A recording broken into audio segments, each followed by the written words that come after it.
Hello, everybody, and welcome to Shattering the Gap Taboo for Bold, Bankable Growth. Today, I'm going to take you on a journey from childhood.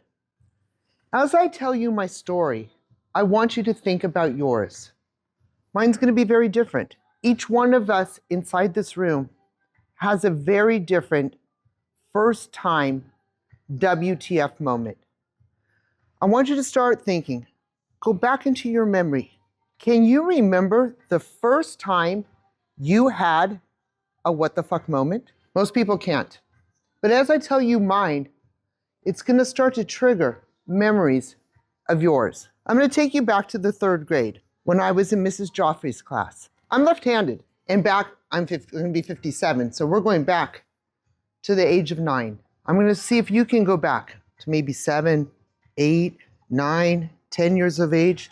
I want you to start thinking about these journeys and these moments in your life as I talk about mine. Well, being left-handed in the early 70s was not an easy task in a public school. We didn't have left-handed scissors. It was the week before Halloween, and we had an arts and crafts project. And in that arts and crafts project, we had to cut, because at the time, we weren't allowed to do just Halloween projects and then do a Thanksgiving project. We had the fall project. The top part of the project was Halloween, and the bottom part of the project was Thanksgiving. You may remember those old burlap sacks, those itchy, scratchy pieces of sack that we used to cut from potato sacks. And they would turn them into pennant banners with a little wood stick and some rope hanging off. What was the assignment? It was a hard one for me. I had to trace and then cut out in felt a pumpkin and a turkey. But I did not have the left-handed scissors. And so I started to get frustrated. The scissors wouldn't cut. And what does a 9-year-old girl do when she can't cut out her pumpkin and she can't cut her little turkey feathers? She starts to cry. And Mrs. Joffrey turns to me and she says, "Honey, what's wrong? Are you okay?" And I said, "I can't cut." She goes, "I know, those scissors still haven't arrived. Why don't we do the following? I'll cut them out for you, and then you can glue them on, and you can put some glittery, shiny stuff onto it to make it really pretty and to bring home." I said, "Okay." And as Mrs. Joffrey is there and she's cutting out the pumpkin and she's cutting out the turkey, I start to do what I'd always done to keep myself busy. Hard to do with a microphone in your hand. But how many of you, by a show of hands in this audience, remember or know, here's the church. Watch my hands as I do this, because I do not have free hands. Here's the church. Here's the steeple. Open the doors and see all the people. A lot of you in this room know this. I'm going to ask you guys to do it with me again. Help me out here because I've got a mic in my hand. Here's the church. Here's the steeple. Open the doors and see all the people.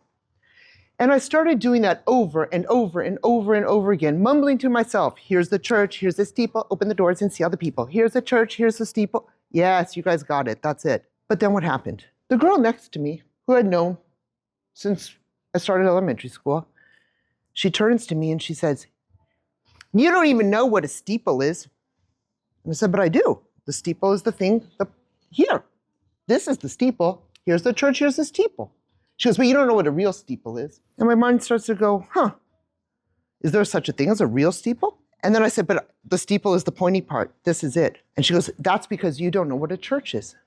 I said, "But I do know what a church is. There's one down the street." And she turns to me and said, "But you don't know what a church is for." And I said, "Yeah, I know what church is for. It's where everybody goes on Sundays." She goes, "You know what my mom said? My mom said that you are not righteous." I said, "I'm not right about what?" "You're not righteous." And now I've got a problem. And my mind starts spinning. I can't cut the felt.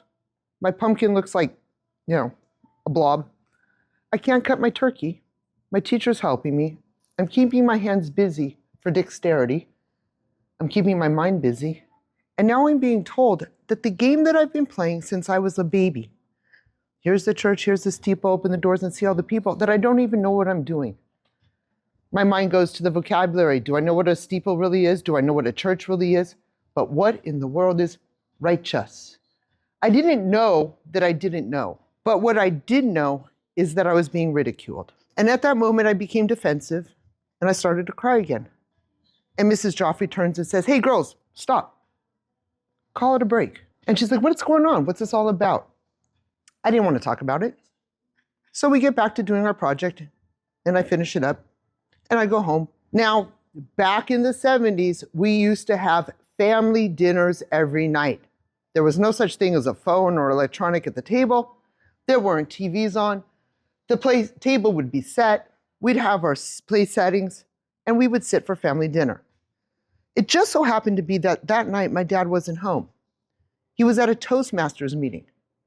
And you wonder where the public speaking comes from. And as we sit around the table, it was just me and my mom and my brother. And my mom looks at me and she says, "Honey, are you getting sick?" I said, "No." "Do you feel sick?" "No."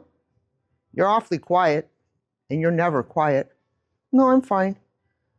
"There's something wrong. What's wrong?" "Just nothing." And she gets up and she puts her hand on my forehead and says, "Well, no, you're not running a fever. What's going on?" I said, "But nothing, Mom." And a few minutes go by. I said, "Mom, what's a steeple?" She goes, "What?" I said, "What's a steeple? You know, from here's the church, here's the steeple." She goes, "Oh, it's the pointing part of a church." And I said, "But what does a church do? I mean, like, what does it really do?" And she said, "Well, it's for people in the faith that they believe in." And I said, "Okay, but Mom, what is righteous?" She said, "What is what?" I said, "Righteous." She said, "I don't understand what you're saying." And I said, "You know, I don't know what righteous means." And she says, "You mean righteous?" I said, "I think so." She said, "Well, where did this all come about?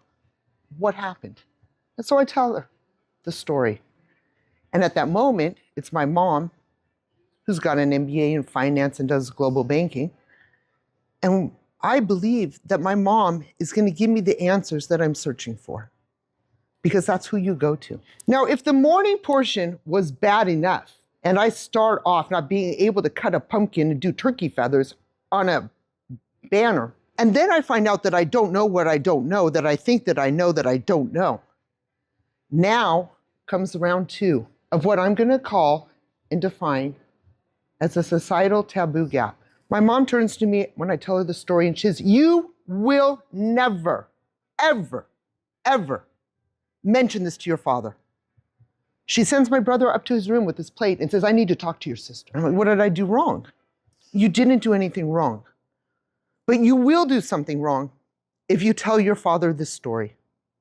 Your father cannot know." And then my mom gets up and then she walks downstairs to the bar. And she opens up the door and she pulls out the adult punch. That punch that was always used for the parties. That punch that when she drank, she became a little silly, very awkward, out of control. And that punch comes up to the dinner table and comes out a glass with ice and comes in the punch. I said, "But Mom, I thought that was only for parties." She said, "No, I need this right now." And then goes one glass. I said, "But Mom, what did I do?" She said, "You cannot tell your father this. If you tell your father what happened today, it's going to cause problems for us inside our home. Being Jewish means being Jewish inside the house. It does not mean that you talk about this when you're outside. We have been persecuted. Our people get in trouble. And if you don't want to get in trouble, you will be quiet." And then goes down another glass of adult punch. And then a third glass of adult punch. It is in that day that my world, as I knew it, shifted. It is the day that I learned that being Jewish wasn't normal, that being Jewish meant that I was not righteous. But I didn't know what righteous meant yet. It meant that people go to church and they have steeples and we don't. It also meant that we don't talk about it. It meant that we don't ask about it. It means that we didn't question it. And it meant that when I brought up subjects that I needed answers to, the adult punch was going to come out. And it was that day that I realized that I was not only Jewish, but my mother was an alcoholic. But I was 9 and I didn't know what alcoholism was. And I knew that from that day, because I said, "Mom, can you please stop drinking that? You're getting out of control. You're acting very silly." And she says, "You will not talk to me about this. I'm the adult, you're the child. You will not talk to your father about this. This stays between the two of us." Okay? And that is the first day that I learned to be hushed, to be silenced, that shun away from that of which you do not know. And it was on that day that my mom did not plan ahead. Maybe because of one too many whiskeys. Maybe because she didn't actually think that I had the cognitive development to do what I was going to do. I wasn't allowed to talk to my dad about it, right? Couldn't talk to my mom about it. Certainly couldn't bring this to school. But they forgot that I was in religious school 4 days a week, 2 hours for each day. So what do I do on the next day that I'm at religious school? I go into the rabbi's office. Say, Rabbi, I need help. And I tell him the story. We didn't have cell phones at the time. I walk out of his office, and what does he do?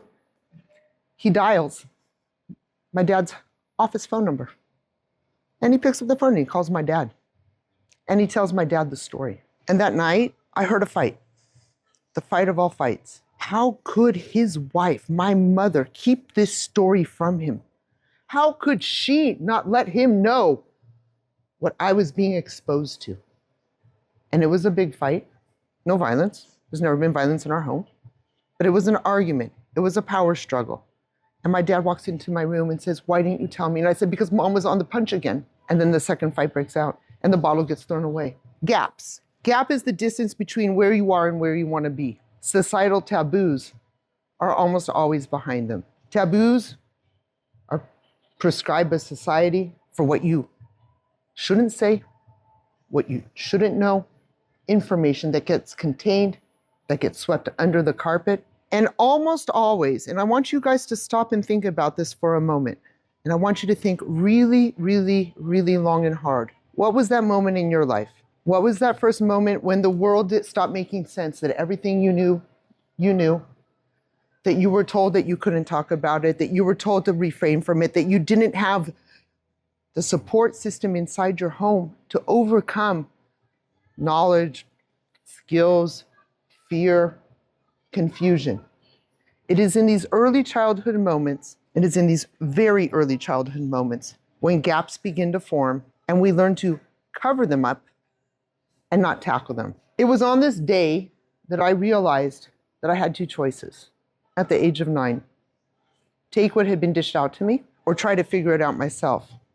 Now, going back in time, we didn't have Wikipedia, we didn't have Google, we didn't have internet. We had to go to the library and pull out library cards. And the library was right down the street from my school. So what did I do? I went to the library and started pulling up books on each one of these, trying to figure out what didn't make sense. But once I understood the content, I still didn't understand the context. I did not know how to approach these taboo subjects to be able to go forward and to repair them. And it was on that day that my life's mission was born, to shatter the gap taboo for bold, bankable growth. And that is what we are here to talk about today. So as each one of you goes through your mind, that moment, whatever it was when the world stopped making sense and you just didn't know what to do and you followed instruction instead of learning to confront it, that is now what we're going to be coming back to. We're going to work through, what are those frameworks? How do we approach them? Where do they come from? What are the subjective, those emotional sides? What are the objective? What are the actual actions that we have to take? Where does the courage come from? How do we repair what has been built? And how do we move forward from what we have? And for that, I welcome you to Shattering the Gap Taboo for Bold, Bankable Growth.